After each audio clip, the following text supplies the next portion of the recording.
आज का जो हमारा प्रैक्टिकल है वह रोटरी कंप्रेसर है। तो आज हम इंशाल्लाह मुकम्मल रोटरी कंप्रेसर को खोल कर फिट करना और उसके बारे में मुकम्मल इन्फॉर्मेशन सीखेंगे इंशाल्लाह, ठीक है ना। तो रोटरी कंप्रेसर जो है बेसिकली रिपेयर किए तो नहीं जाते ये, क्योंकि इनका जो पंप होता है वो इसकी जो डोम कवर होता है बॉडी के साथ वेल्ड किया गया होता है, इसलिए इसको खोलने के लिए जो है ना सारा काटना पड़ता है।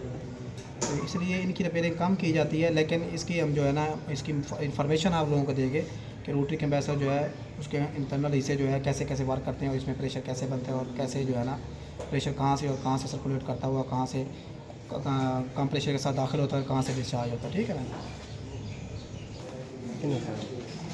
तो ये हमारा रोटरी कंप्रेसर है। जैसा कि रेसिप्रोकेटिंग कंप्रेसर के बारे में पहले हम वीडियोस बना चुके हैं। तो रेसिप्रोकेटिंग कंप्रेसर जो होता है उसकी बॉडी जो होती है बतौर सेक्शन मफलर के काम करती है, ठीक है ना। तो उसका प्रेशर जैसे ही बॉडी में आता है तो बॉडी में से वो हरारत को जज्ब करके वो खारिज में तब्दील होती रहती है गैस, और फिर सेक्शन मफलर के थ्रू सिलेंडर प्लेट से होती हुई, हेड प्लेट से होती हुई सिलेंडर प्लेट, और सिलेंडर से होती हुई जो है ना वो फिर डिस्चार्ज लाइन के थ्रू बाहर डिस्चार्ज हो जाता है प्रेशर। लेकिन डिस्चार्ज लाइन का तल्लक डायरेक्ट जो होता है वो पंप के साथ होता है।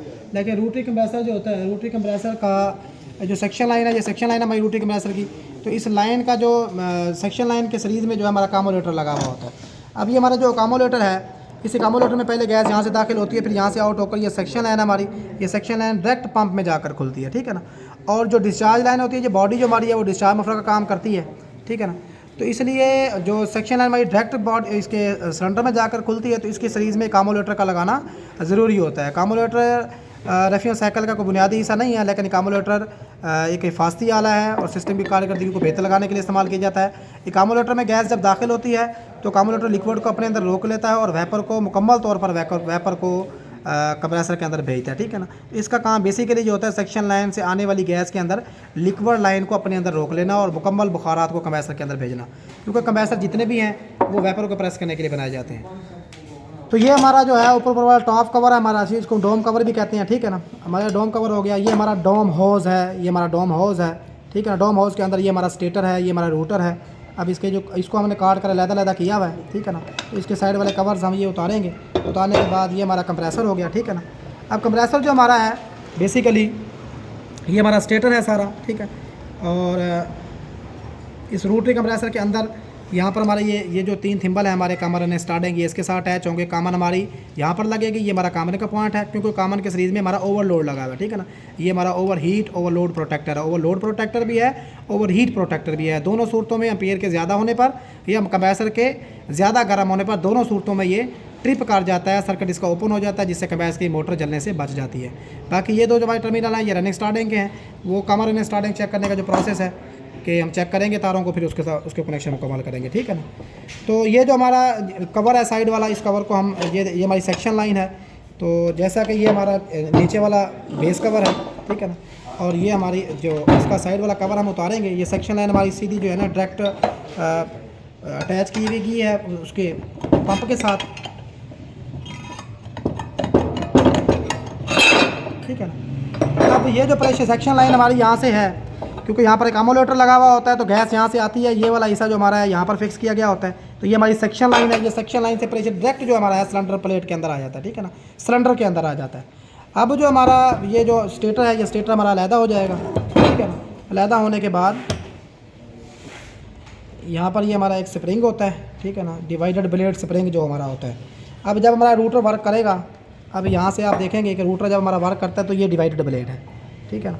ये डिवाइडर ब्लेड आगे पीछे की तरफ आ रहा है और फिर हमारा डिवाइडर ब्लेड यहाँ से आगे की तरफ जा रहा है। तो ये स्प्रिंग जो होता है ये डिवाइडर ब्लेड को आगे की तरफ धकेले रखता है। लेकिन रूलर के अंदर जो हमारा, क्योंकि रोटरी कंप्रेसर में दबाव बनाने वाला हिस्सा हमारा रूलर होता है, तो रूलर की हरकत की वजह से जब रूलर जो है सिलेंडर प्लेट की दीवारों के साथ रगड़ खाकर चलता है तो डिवाइडर ब्लेड कभी आगे और कभी पीछे आगे पीछे वर्क करता है, क्योंकि डिवाइडर ब्लेड जो है बेसिकली एक दीवार का काम कर रहा होता है सिलेंडर के अंदर। सिलेंडर के अंदर वो सिलेंडर को 2 हिस्सों में डिवाइड कर देता है। क्या चीज़? हमारा डिवाइडेड ब्लेड। और जिससे हमारा प्रेशर जो होता है वो सिलेंडर के अंदर 2 हिस्सों में डिवाइड हो जाता है। और जो सिलेंडर है हमारा 2 हिस्सों में डिवाइड होता है, जिसको हम एक हिस्से को हम सेक्शन पोर्ट और दूसरे हिस्से को हम डिस्चार्ज। ये हमारा जो है इस टाइम ये हमारा रूटर है, ये हमारा वेट बैलेंस है, इधर से हमारा एक ये वेट बैलेंस है, ठीक है ना। और उस हेड प्लेट है ये वाली, ये बारीक वाली, ये वाली ऊपर वाली, और ये वाली जो मोटे वाली है ये वाली इधर इसके अंदर ये वाली, ये हमारी वॉल प्लेट है, ये हमारी सिलेंडर प्लेट। इसी तरह से इसके नीचे भी एक वॉल प्लेट है, फिर एक हेड प्लेट है, फिर ऊपर से हेड प्लेट का कवर है, ठीक है ना। तो ये इस तरह से जो है ना हमारा रोटरी कंप्रेसर के मुख्तलिफ हिस्से हैं। तो इसको अब हम खोलेंगे, खोलने के बाद जो है इसके मुख्तलिफ हिस्सों के बारे में बात करेंगे, ठीक है।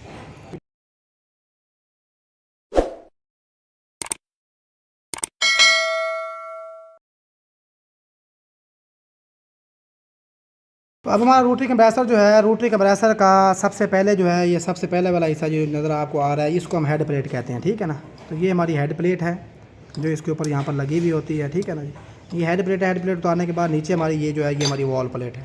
वॉल प्लेट के अंदर आपको ये यहाँ पर ये है स्प्रिंग, अब इसका जो है वॉल नज़र आ रहा है, ये डिस्चार्ज वाल है हमारा यहाँ पर इसके नीचे, ठीक है ना जी।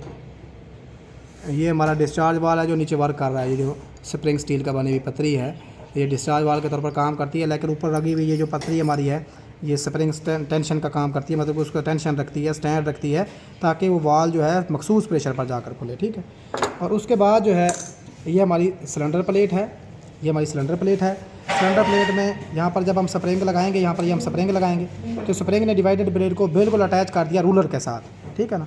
तो ये हमारा रूलर अगर ये क्लॉक वाइज चलेगा तो साफ ज़रा ये क्लॉक वाइज चल रहा है इस टाइम, और अगर इसको हम यूँ चलाएंगे तो फिर ये एंटी क्लॉक वाइज चलेगा, ठीक है ना। तो एंटी क्लॉक वाइज मतलब उल्ट हो जाएगा। बेसिकली ये इसकी जो डायरेक्शन है चलने की वो क्लॉक वाइज ही है। ये यहाँ से यूँ जाएगा और यहाँ से प्रेशर को डिस्चार्ज करके यहाँ से प्रेशर को डिस्चार्ज करेगा, और यहाँ से ये सेक्शन लाइन है, सेक्शन लाइन का प्रेशर यहाँ से दाखिल होगा, वो ये हमारी सेक्शन पोर्ट है, ये इस टाइम है ये डिस्चार्ज पोर्ट है। जब हमारा रूलर इस पोजीशन में होता है, इस टाइम सेक्शन और डिस्चार्ज दोनों पोर्टें बराबर बराबर हैं, ठीक है ना। इसकी भी इधर बराबर है, इस तरह भी स्पेस बराबर है दोनों तरफ। अब इधर से जो सेक्शन प्रेशर है, यहाँ पे जब जैसे जैसे ये रूलर आगे की तरफ वर्क करता जाएगा तो सेक्शन पोर्ट हमारी बढ़ती जाएगी, और यहाँ पर प्रेशर जो है सेक्शन प्रेशर बढ़ता जाएगा, ठीक है। और इधर से जब आगे की तरफ बढ़ रहा है तो डिस्चार्ज पोर्ट हमारी कम होती जा रही है। कम होने से डिस्चार्ज वाली साइड का जब हमारा प्रेशर हुजम कम होता है, उसकी स्पेस कम होती है, तो मॉलिक्यूल्स जो हैं वो करीब होते जाते हैं, सिकुड़ते जाते हैं, और प्रेशर बढ़ने के बाद एक ख़ास हद तक, क्योंकि यहाँ पर हमारी वाल बिल्कुल इसी जगह पर हमारा वाल होता है, बिल्कुल यहाँ पर यूँ, यहाँ पर यूँ, ठीक है ना, यहाँ पर यूँ वाल आ जाता है। अब हमारा वाल जब यहाँ से प्रेशर डिस्चार्ज होगा तो वहाँ से डिस्चार्ज करके इसके ऊपर हमारी यहाँ पर यूँ हेड प्लेट आएगी, यहाँ पर यूँ हेड प्लेट आएगी, तो प्रेशर वहाँ से डिस्चार्ज होता है, यहाँ से यूँ साइडों से निकल जाता है, ठीक है ना। अब यहाँ से प्रेशर जो निकलेगा वो आएगा इस जगह से, इस जगह से वो इफेक्ट करता है हमारा प्रेशर इस वाल्व के ऊपर। ये सुराख हमारा बिल्कुल बिल्कुल इस जगह के ऊपर आएगा, ठीक है ना। ये वाला जो हमारा सुराख है वो इस जगह के ऊपर आएगा, ताकि यहाँ से डिस्चार्ज होने वाला प्रेशर इस सुराख पर इफेक्ट करके और इस वाल को प्रेस करके ऊपर की तरफ यहाँ से वाल को दबाकर यहाँ से डिस्चार्ज हो जाए, और फिर वो वाल प्लेट से होता हुआ हेड प्लेट, और हेड प्लेट से फिर वो डिस्चार्ज होता है। तो रोटरी कंप्रेसर की जो सिलेंडर प्लेट है, इसके ऊपर भी वाल्व होता है डिस्चार्ज वाला, बिल्कुल सेम इसी के नीचे ही यहाँ पर भी एक वाल प्लेट है और उसका भी डिस्चार्ज वाल है, मतलब 2 डिस्चार्ज वाल हैं, और हमारी हेड प्लेट भी साफ ऊपर उस नीचे भी है, ऊपर भी है, ठीक है ना। अब ये हमारा रूलर हो गया, ये हमारी एक्सेंट्रिक शाफ्ट हो गई, और ये हमारा डिवाइडेड ब्लेड, और ये हमारा स्प्रिंग हो गया जो डिवाइडेड ब्लेड को आगे की तरफ प्रेस करके रखता है, ताकि जो डिवाइडेड ब्लेड है इसका काम होता है कि सिलेंडर के अंदर सेक्शन और डिस्चार्ज पोर्ट को डिवाइड करना 2 हिस्सों में, ताकि सेक्शन और डिस्चार्ज प्रेशर आपस में ना मिले। अगर आपस में मिल जाएंगे तो प्रेशर में फ़र्क ही पैदा नहीं होगा। अब जब रूलर हमारा मज़ीद आगे वर्क करेगा तो देखें हुजम कम होने की वजह से मालिक्यूल्स का प्रेशर, जब हुजम कम होता जाएगा तो मालिक्यूल्स करीब होता जाएगा तो उनका प्रेशर बढ़ता जाएगा। एक वक्त आएगा कि प्रेशर बहुत ज़्यादा बढ़ने के बाद यहाँ से वो प्रेशर जो जब डिस्चार्ज होगा वाल को खोल कर यहाँ से आगे डिस्चार्ज वाल प्लेट के थ्रू, सेक्शन वाल इसमें कोई नहीं होता, सिर्फ डिस्चार्ज वाल ही होता है। सेक्शन लाइन सीधी सेक्शन के अंदर, ठीक है ना, सेक्शन लाइन सीधी सिलेंडर के अंदर जाकर दे। अब देखें इस कंडीशन में जब ये जो कंडीशन नजर आ रही है, अब सारी जो पोर्ट हमारी है ये सेक्शन पोर्ट बन चुकी है। अब डिस्चार्ज प्रेशर यहाँ से हमारा डिस्चार्ज हो गया। अब हमारा रूलर जो है यहाँ पर आएगा। अब जो यहाँ पर आया तो इस टाइम ये हमारी क्या है, सारी सेक्शन पोर्ट है, सेक्शन पोर्ट है, लेकिन डिवाइडेड ब्लेड से जब हमारा रूलर आगे क्रॉस करेगा यहाँ पर आएगा। अब जब क्रॉस किया, अब यहाँ पर इस कंडीशन में आप देखें कि आपको यहाँ पर ये जो सारी स्पेस नज़र आ रही है ये बतौर डिस्चार्ज पोर्ट, और ये जो थोड़ी सी स्पेस नज़र आ रही है यहाँ पर ये हमारी सेक्शन पोर्ट है, ठीक है ना, समझ आ रही है बात की। अब हमारा यहाँ पर थोड़े से एरिया में सेक्शन प्रेशर है, इधर सारा ये प्रेशर जो है ये डिस्चार्ज की तरफ चला गया। अब रूलर हमारा आगे वर्क करेगा तो सेक्शन पोर्ट बढ़ती जाएगी और डिस्चार्ज पोर्ट कम होती जाएगी, और रूलर हमारा इसी तरह से सिलेंडर की दीवार के साथ रगड़ खाकर चलता है, ठीक है ना। तो इस तरह से जब ये रगड़ खाता जाता है, अब देखें कैसा ऐसा सेक्शन पोर्ट और डिस्चार्ज पोर्ट बराबर होती गई, इधर सेक्शन पोर्ट बढ़ती जा रही है, डिस्चार्ज पोर्ट कम होती जा रही है, जैसे रूलर आगे काम करता जा रहा है। अच्छा, रोटरी कंप्रेसर का ये फ़ायदा होता है कि रोटरी कंप्रेसर के अंदर जैसे आपकी रेसिप्रोकेटिंग कंप्रेसर में क्लियरेंस पॉकेट थी, वॉल प्लेट और टॉप डेड सेंटर के दरमियान, जहाँ तक हमारा पिस्टन वर्क करता है टॉप डेड सेंटर तक जाता है, उसके दरमियान जो हमारी स्पेस होती है उसको हम कहते हैं क्लियरेंस पॉकेट। तो उसमें कुछ ना कुछ प्रेशर रह जाता है। तो रेसिप्रोकेटिंग के वैसा मुकम्मल प्रेशर को बाहर डिस्चार्ज नहीं कर सकता, लेकिन रोटरी का वैसा जो होता है ये पूरे के पूरे प्रेशर को जितना उधर से आया उतना आका उतना प्रेस करके सारा का सारा डिस्चार्ज करेगा। सिलेंडर के अंदर प्रेशर ज़ीरो हो जाता है जब वो रूलर मुकम्मल डिस्चार्ज करता है। इसलिए यहाँ पर सकिंग और डिस्चार्ज ज़्यादा होती है और फिर इसकी एफिशिएंसी ज़्यादा बेहतर होती है।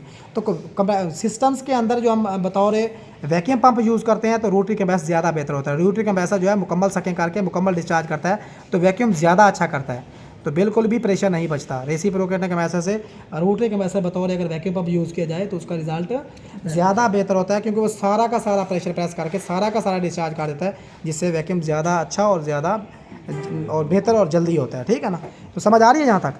तो ये हमारी समझ आ गई यहाँ तक। अच्छा, ये जो हमारा हिस्सा है, ये वाला हिस्सा, ये वाली जो हमारी शाफ्ट है, इसमें एक पतली लगी हुई नज़र आ रही है जिसको कर्व दिया गया है, तो ये नीचे की तरफ होती है यहाँ पर, क्योंकि ये यूँ होता है तो ये नीचे की तरफ होती है, आयल में डूबी हुई होती है, क्योंकि आयल नीचे पैदे में बैठा हुआ होता है ना वजनी होने की वजह से। तो फिर यहाँ से ये टेढ़ा करने का मकसद, जब इसके अंदर आयल जाता है तो जब ये घूमती है तो फिर यहाँ से इसको आयल डिपर के तौर पर बनाया गया है। यहाँ से आयल को सक करता है और सक करने के बाद आयल देखें ना आपका, क्योंकि यहाँ पर हमारी वॉल प्लेट आ जाती है, इस शाफ्ट के दरमियान वॉल प्लेट आ जाती है ना, तो ये साफ है शाफ्ट घूम रही है वॉल प्लेट के अंदर, बुश का काम, वॉल प्लेट हमारी बुश का काम भी कर रही है, तो शाफ्ट हमारी उसके अंदर घूम रही है, तो इसके दरमियान रगड़ तो पैदा होती है ना। तो इसके दरमियान आपको ये यहाँ पर लेयर भी बनी हुई नज़र आ रही होगी, छोटी छोटी झरियाँ बनी हुई नज़र आ रही हैं। ठीक है ना जी। तो ये झरियाँ जो है, इधर से जो आयल निकलता है इस सुराख से, इसको ये जो हमारा आयल ग्रोवर्स बना हुआ है, आयल ग्रोवर्स, इसके दरमियान आयल को पहुँचाने के लिए यहाँ से, तो यहाँ से जो आयल उठाता है, जो कुछ आयल यहाँ से निकल आता है और वो आयल इसके दरमियान लग जाता है, इस शाफ्ट और इसके दरमियान में। इस जो हमारा होल है, इसके अंदर यहाँ पर एक झरी बनाई गई है ताकि यहाँ से थोड़ा सा आयल इसके दरमियान में आ जाए और शाफ्ट और इस बुश के दरमियान में लग जाए। ठीक है ना, तो ये एक आयल ग्रोवर से ये हो गया। दूसरा जो है आगे हम इसको खोलेंगे, फिर ये स्प्रिंग हमारा निकल आया। अब जो है ना, ये हमारा डिवाइडेड ब्लेड है, ये रूलर है, ये एक्सेंट्रिक शाफ्ट, ये आयल डिपर, ये सिलेंडर प्लेट, और यहाँ से हमारा प्रेशर डिस्चार्ज होता है। ठीक है ना, और यहाँ से सेक्शन से यहाँ से सक होता है, सिलेंडर के अंदर आ जाता है। ठीक है ना, अब हम इस तरफ के इसके स्क्रू खोलेंगे और ये हमारा डिवाइडेड ब्लेड जो है निकल आया। ठीक है ना, ये हमारा डिवाइडेड ब्लेड जो दीवार का काम करता है, सिलेंडर के अंदर सेक्शन और डिस्चार्ज प्रेशर को लहदा रखता है। अब इसके हम ये वाले स्क्रू खोलेंगे।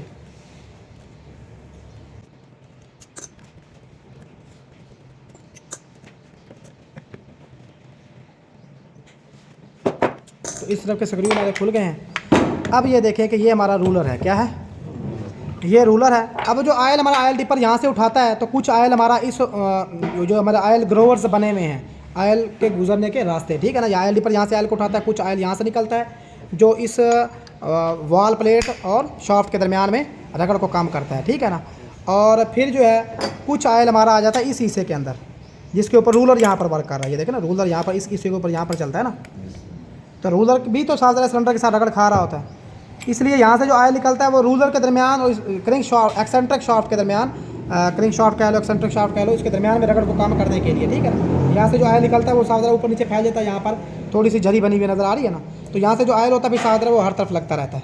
जब रूलर हमारा आगे पीछे वर्क करता है, यहाँ पर घूमता है इसके ऊपर, ठीक है ना, तो फिर वो हल्का हल्का इसके दरमियान आयल लगता है ताकि रूलर और एक्सेंट्रिक शाफ्ट के दरमियान रगड़ पैदा ना हो। हमारी डिस्चार्ज वाल प्लेट एक नीचे की तरफ है, एक डिस्चार्ज वाल प्लेट हमारी ऊपर की तरफ होती है, दरमियान में सिलेंडर प्लेट आ जाती है। ये हमारा रूलर है और ये हमारा डिवाइडेड ब्लेड है। ठीक है ना, ये डिवाइडेड ब्लेड यहाँ पर, और रूलर जो है ना यहाँ पर यूँ वर्क करता है सिलेंडर के साथ एक्सेंट्रिक शाफ्ट की वजह से। ठीक है ना जी। अब जो है साफ ज़ाहिर है, जो नीचे भी एक आपको और होल नज़र आ रहा होगा नीचे की तरफ, यहाँ पर एक यहाँ पर ऊपर है, ये शाफ्ट ऊपर वाले हमारी जो डिस्चार्ज वाल प्लेट है, इसके और इस शाफ्ट के दरमियान में रगड़ को काम करने के लिए यहाँ से आयल ग्रोवर बना हुआ है, एक नीचे आयल ग्रोवर बना हुआ है यहाँ पर। ठीक है ना, ये वाल प्लेट यहाँ पर यूँ आ जाती है जब इसके स्क्रू लग जाते हैं, तो फिर इसके वॉल प्लेट और इस शाफ्ट के दरमियान भी रगड़ को काम करने के लिए एक आयल ग्रोवर यहाँ पर बना हुआ है। तो इसके 3 आयल ग्रोवर्स आपको नज़र आ रहे हैं, एक यहाँ पर है, एक यहाँ पर है रूलर और एक्सेंट्रिक के दरमियान में, और एक यहाँ पर है इस शाफ्ट और डिस्चार्ज वाल प्लेट के दरमियान में। ये डिस्चार्ज वाल प्लेट है हमारी और ये हमारी हेड प्लेट है, एक नीचे की तरफ एक ऊपर की तरफ। ठीक है ना, तो प्रेशर जब डिस्चार्ज होता है नीचे से भी कुछ होता है, कुछ ऊपर से, दोनों तरफ से डिस्चार्ज होता है, डिवाइड हो जाता है, मतलब कुछ नीचे चला जाता है कुछ ऊपर चला जाता है। ठीक है ना, तो रोटरी कंप्रेसर में से जब प्रेशर यहाँ से डिस्चार्ज होता है तो वो यहाँ पर डिस्चार्ज हो जाता है, साफ ज़रा वो बॉडी के अंदर ही डिस्चार्ज हो जाता है।